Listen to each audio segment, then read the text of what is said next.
کشور زہرا صاحبہ.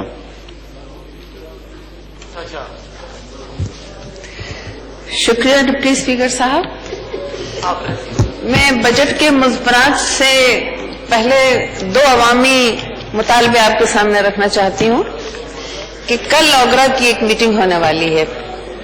صورتحال اس وقت یہ ہے کہ کرونا کی وجہ سے جو لاک ڈاؤنز ہوئے اس میں کاروبار لوگوں کے بند ہو گئے اور مڈل کلاس اور لوئر مڈل کلاس ہی نہیں تمام کلاس آپس میں بات چیت نہ کریں. تمام ممبران سے میری گزارش ہے کہ تقریر کا موقع دیں پورا محترمہ کو. پیٹرول کی قیمتیں کم ہونے کا سوال ہی نہیں پیدا ہو رہا ہے اور عوام کی کمر ٹوٹ رہی ہے. کل اوگرا نے ایک میٹنگ رکھی ہوئی ہے جس میں گیس کی قیمتیں بڑھانے کا اعلان کیا جائے گا. میں آپ کے توسط سے اس ایوان کے توسط سے ان حلقوں سے جو ان پہ دسترس رکھتے ہیں یہ کہنا چاہتی ہوں کہ عوام میں طاقت نہیں ہے.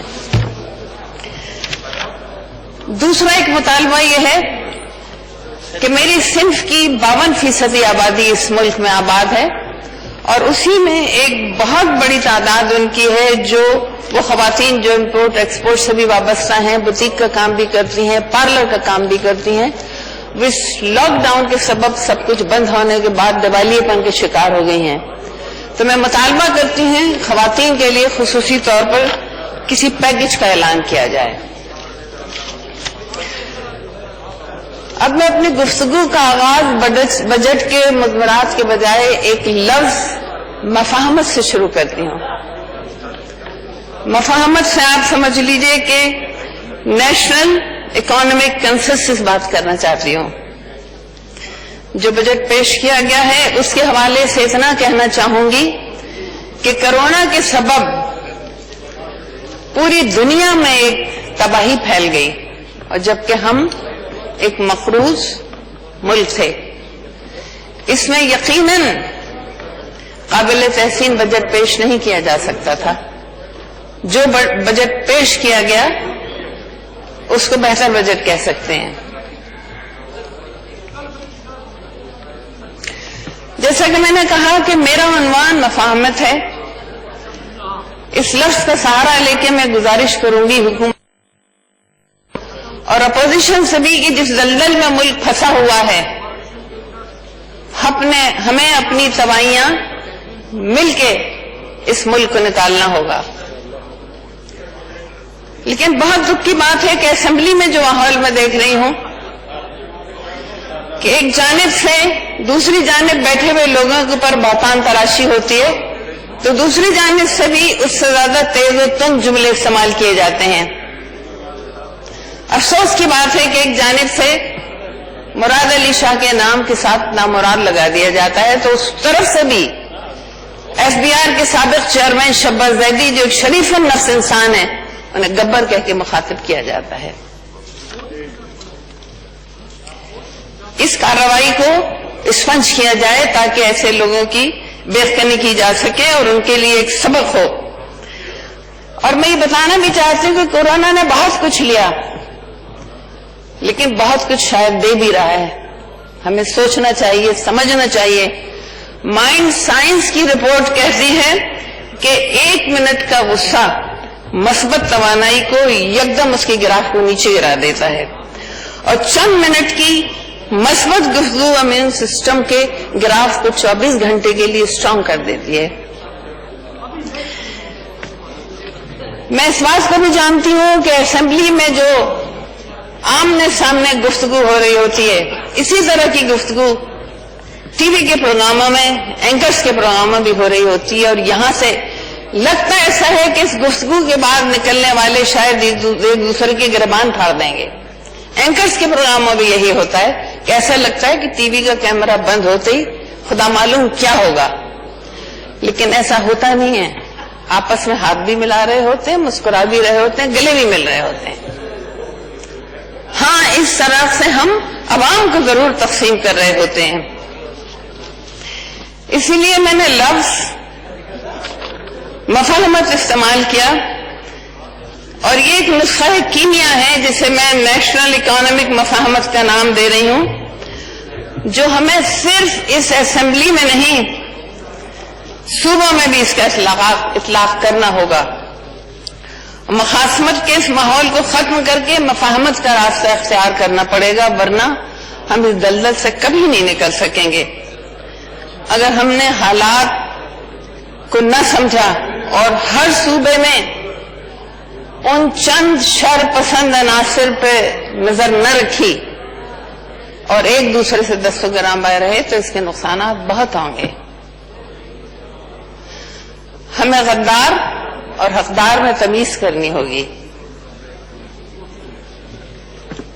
بلوچستان میں چند شرپسندوں کی وجہ سے بلوچستان کے محب وطن مشکوک ہو گئے. افغانستان سے چند شرپسند آئے اور کے پی کے سے لے کے پنجاب تک انہوں نے جس انتہا پسندی کو پھیلایا جس کا اسلام سے کوئی تعلق نہیں تھا، لیکن پاکستان کے ماتھے پر دہشت گردی کا جھومر سجا دیا.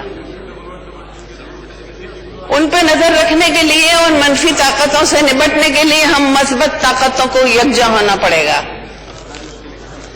میں سندھ کی بات کرنا چاہوں گی.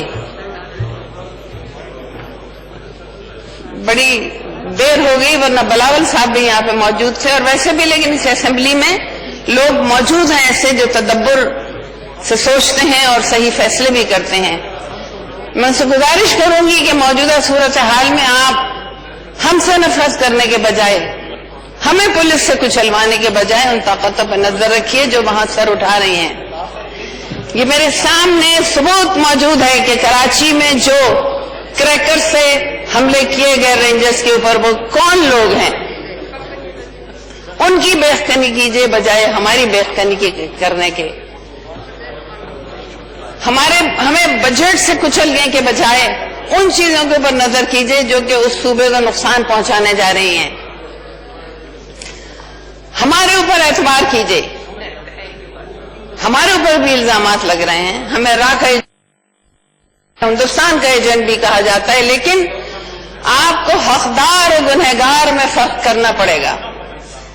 جس طرح میں نے سندھ میں ان کل عدم تنظیموں کا طرف اشارہ کیا کہ وہ کس طرح سے تباہی کی طرف جا رہی ہیں، اسی طرح سے 2 دن سے ٹی وی پہ بھی ایک انٹرویو اور اخبارات میں اطلاعات ہمارے حوالے سے ہیں.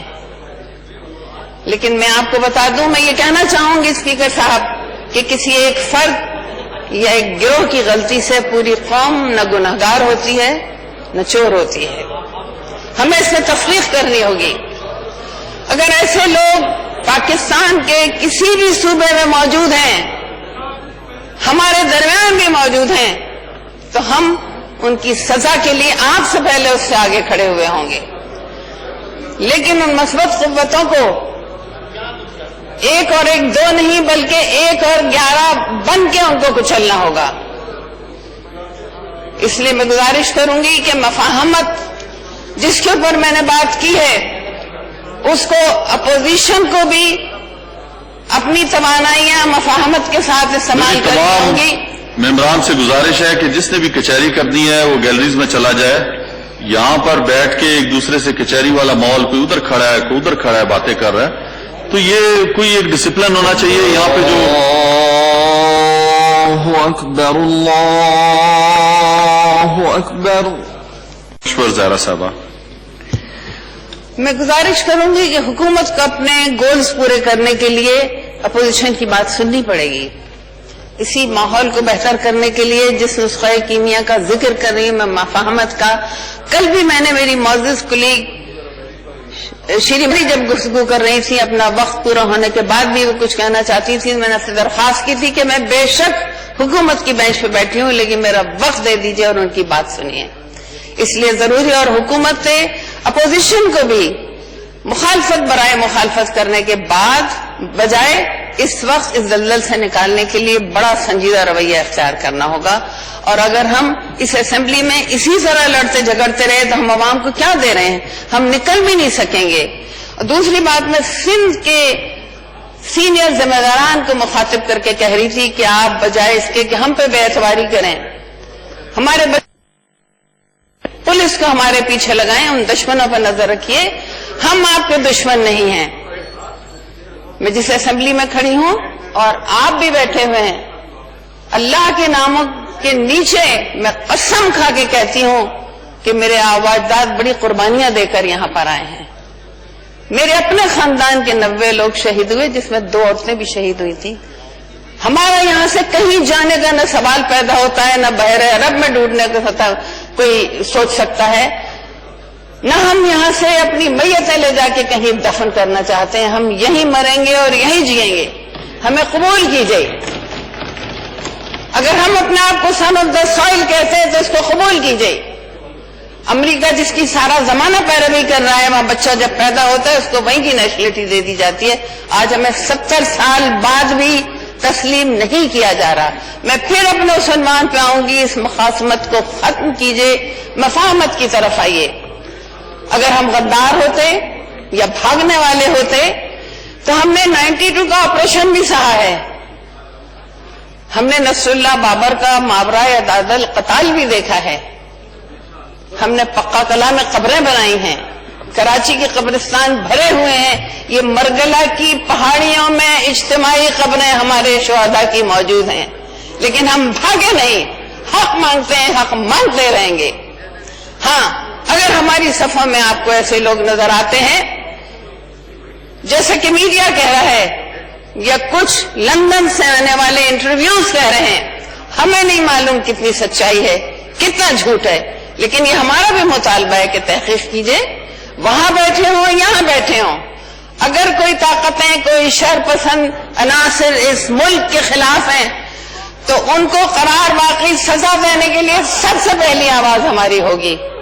لیکن حقائق کی جانچ کی جائے، اس کے بعد بجائے اس کے کہ آپ پوری قوم کو داغدار سمجھیں. کسی ایک فرد کی وجہ سے، کسی ایک گروہ کی وجہ سے پوری قوم گنہگار نہیں ہوتی. قائد اعظم بھی وہ ہجرت کر کے آئے تھے، ستاریدی بھی ہجرت کر کے آئے ہیں، ڈاکٹر ادیب رضوی، ڈاکٹر قدیر بھی ہجرت کر کے آئے تھے. اس میں ہم ناز کرتے ہیں، آپ بھی ناز کرتے ہیں. تو خدا کے لیے اس لائن کو ضرور کھینچیے کہ کون غدار ہے اور کون حقدار ہے. صحیح جی، بہت شکریہ جی.